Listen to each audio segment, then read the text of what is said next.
Listening to English conversations can be a great way to improve your English language skills. It allows you to hear the language being spoken in a natural and fluid way, which can help you better understand pronunciation, new words, intonation, and the rhythm of the language. Additionally, listening can help you pick up on common phrases and idioms and improve your ability to comprehend and respond to spoken English. So start listening and immerse yourself in the language to improve your English skills.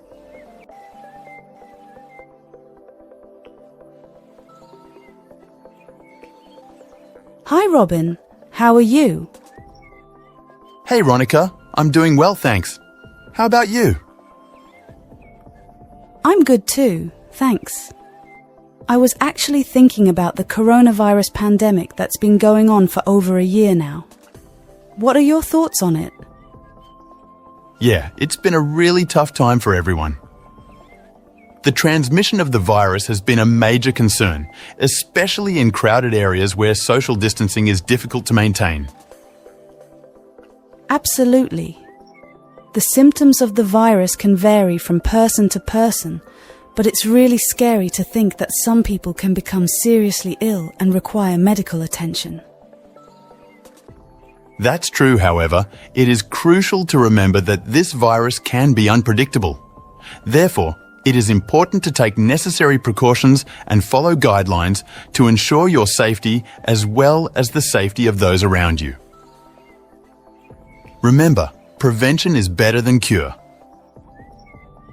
That's a good point. And the vaccines that have been developed provide strong protection against severe illness and death. Although vaccinated individuals can still get COVID-19, they are more likely to have mild or no symptoms. Yes, getting vaccinated is definitely important. It's amazing to see how much progress has been made in such a short amount of time. The global impact of the pandemic has been staggering. Millions of people worldwide have been affected, with cases, deaths, and recoveries reported in various countries. It is indeed disheartening to witness the impact that this virus has had on people's lives as well as the economy. However, we can all play a crucial role in preventing the spread of the virus. By following the necessary guidelines and precautions, we can reduce the risk of transmission and help protect ourselves and those around us. It is vital that we work together as a community to combat this virus and minimize its effects. Remember, every small step counts in the fight against this pandemic. Absolutely. Taking preventive measures is the need of the hour. Apart from wearing masks, practicing good hygiene, maintaining physical distance, and getting vaccinated, it is equally important to avoid large gatherings and unnecessary travel. We must also be mindful of the symptoms of the virus and get tested if we experience any of them.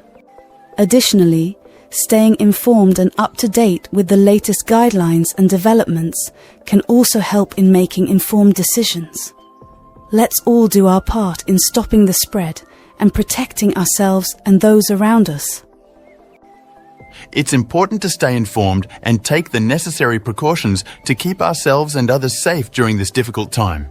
Well, have you been able to get vaccinated? Yes, I received my vaccine a few weeks ago. It's a relief knowing that I'm better protected now. How about you? Same here. I got my second dose recently. It's incredible how science and collaboration have led to these life-saving vaccines. Absolutely. And it's heartwarming to see communities coming together during this crisis. From frontline workers to volunteers, everyone has played a crucial role. I completely agree. The resilience and kindness people have shown are inspiring. However, we must not let our guard down. But we must remain vigilant. New variants keep emerging, so staying informed is essential. It's true that the pandemic has affected many people, and we shouldn't overlook the mental health aspect of it. It's important to check in on our friends and family to make sure they are doing okay. Absolutely. The pandemic has caused feelings of loneliness and anxiety in many individuals. It's important to remember that a simple phone call or video chat can make a huge difference in someone's day.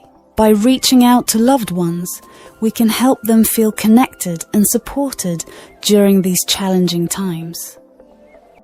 Additionally, we can also encourage them to seek professional help if they are struggling with their mental health.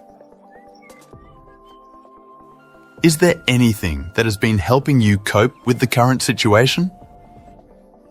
Yes, I've been doing a few things to take care of my mental health. One of the things that has helped me is practicing mindfulness and spending time in nature.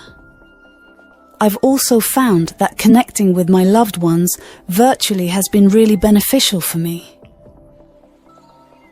By the way, do you know that Lily's father is suffering from COVID-19? I'm sorry to hear, and I didn't know about that. It must be difficult for her right now as her father is currently battling COVID-19. I hope he gets better soon and that she has the support she needs during this challenging time.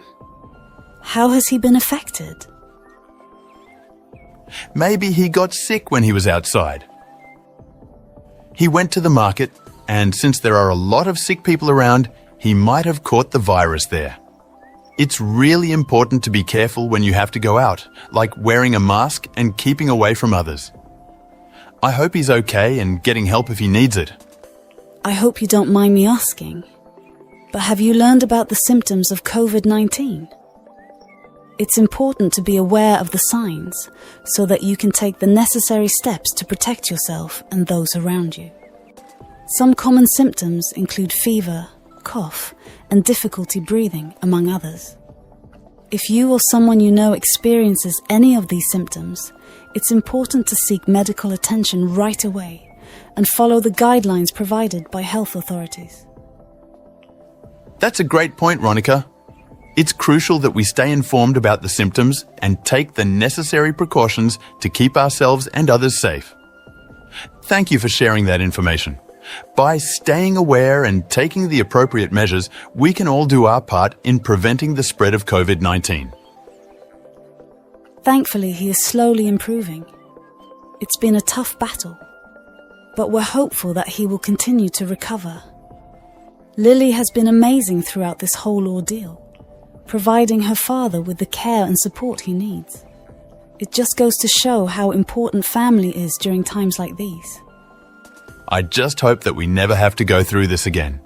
The pandemic has been such a difficult time for so many people. The impact of COVID-19 has been devastating, and it's heartbreaking to see so many people lose their loved ones and friends. My thoughts and prayers are with all those who have been affected by this virus. We must continue to take the necessary precautions to prevent the spread of COVID-19. Yes, it's true. The pandemic has really hurt the economy. Many people, like me, have lost their jobs and are having a hard time making enough money to live. It's true, the economic impact of the pandemic has been devastating. Millions of people, including myself, have lost their jobs and are struggling to make ends meet. I know exactly how you feel, Robin. I also lost my job during the pandemic, and it was a really difficult time. I faced a financial crisis and couldn't pay my bills. I had to rely on the kindness of my neighbours for help. It's important that we continue to support each other during these challenging times, whether it's through lending a helping hand or simply being there to listen and provide emotional support. During the pandemic, some of my friends and I decided to do some volunteer work to help those in need. That's wonderful, Robin. What kind of volunteer work did you do? We focused on helping people who were struggling, couldn't even afford basic necessities like food. We collected funds and distributed them to those in need. We also volunteered at local food banks and other organisations to help provide support to those who needed it most. I am so proud of you for making a difference in your community. It's so important for those who have the ability to help to come forward and support those who are in need. As they say, when you help others, you also help yourself. It's heartwarming to see people like you making a positive impact in the world. I am so impressed that you think for people. Thanks. The pandemic has definitely made things difficult for students. With schools closed, many students were unable to continue their studies, and their education was hampered as a result. To make matters worse, many students turned to mobile phones and video games as a way to pass the time, which only made it more difficult for them to stay focused on their studies. That's a really good point, Rob. However, I think it's important to recognise that some educational institutions have taken steps to address this issue by offering online classes. It's really impressive to see how quickly some schools and teachers adapted to the situation and found ways to continue providing education to their students. Absolutely. It's definitely commendable that some institutions have found ways to continue education during these challenging times. However, it's also important to note that not every child has access to the internet or the resources required for online learning.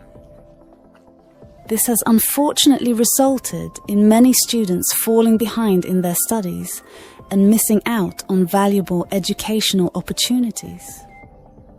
Let's begin. Can you explain the difference between there, and there? I think so. There is for when something belongs to someone.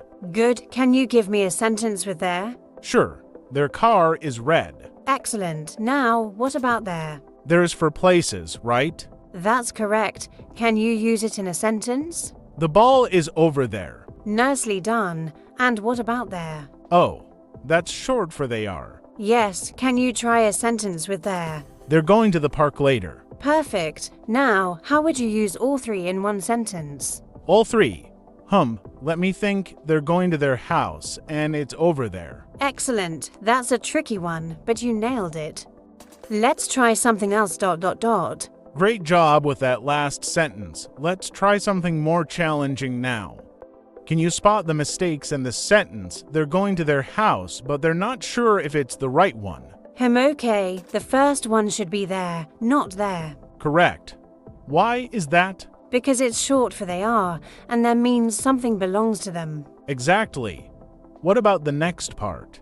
Their house should be their house, because it's about possession. Right again, and the last part. They're not sure is correct, so no mistake there. Well done. Now, can you rewrite the whole sentence correctly? Sure, they're going to their house, but they're not sure if it's the right one. Perfect. That's much better. Let's take it up a notch. Can you create your own sentence using all three? Okay, their friends said they're waiting over there. Nicely done. Now, what's the key to remembering these words? I guess understanding their meanings and practicing a lot. Exactly, and context is important too. Words like these are confusing, but when you see them in sentences, it becomes clearer. That makes sense. Can I ask a question, though? Of course, go ahead. What happens if someone mixes them up? Like, does it change the meaning? That's a great question. It can change the meaning or make the sentence confusing. For example, if you say, they're going to the park, it sounds like something belongs to them, but it's actually a mistake. Oh, I see. So it's about being clear, right? Exactly. Clear communication is the goal. Do you feel more confident with these now? Yeah, I think I just need to keep practicing.